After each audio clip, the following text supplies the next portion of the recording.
আজকে আমরা শিখবো আর্টিকেলের এ এবং এন এর ব্যবহার, কোথায় এ বসে আর কোথায় এন বসে। তাহলে রুল নাম্বার একে আসলে হচ্ছে এ কোথায় বসবে, এ বসবে হচ্ছে কনসোনেন্ট বিগিনিং ওয়ার্ডস, আর হচ্ছে এন কোথায় বসবে, এন বসবে হচ্ছে ভাওয়েল বিগিনিং ওয়ার্ড।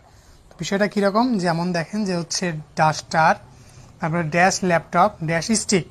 তাহলে যেহেতু এটা হচ্ছে কনসোনেন্ট বিগিনিং ওয়ার্ড সেহেতু সেখানে এ বসছে, যেহেতু এটা হচ্ছে কনসোনেন্ট বিগিনিং ওয়ার্ড তাই সেখানে এ বসছে। ঠিক অনুরূপভাবে এটাও, আর অনুরূপভাবে পরেরটাতে আসেন, পরেরটাতে দেখা যাচ্ছে যে ওটা হচ্ছে ভাওয়েল বিগিনিং ওয়ার্ড, যার কারণে সেখানে এন বসছে, এবং পরেরটা হচ্ছে অ্যাপেলের এটা হচ্ছে কি, এটা হচ্ছে ভাওয়েল বিগিনিং ওয়ার্ড, যার কারণে এখানে এন বসছে।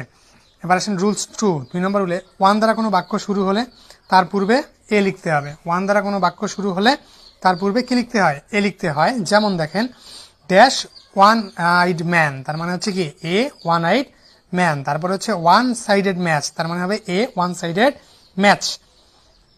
আচ্ছা, এবার দেখবো আমরা রুল 3, কোনো ওয়ার্ডে ভাওয়েল থাকা সত্ত্বেও যদি ইউ এর মতো উচ্চারিত হয় তার পূর্বে এ বসে।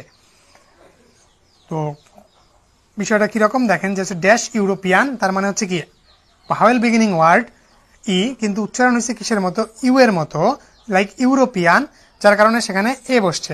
অনুরূপভাবে ইউনিভার্সিটি, এটা হচ্ছে ভাওয়েল বিগিনিং ওয়ার্ড, কিন্তু এখানে কি আছে ইউনিভার্সিটি, উচ্চারণটা ইউ এর মতো হয়েছে, তার কারণে এ হবে।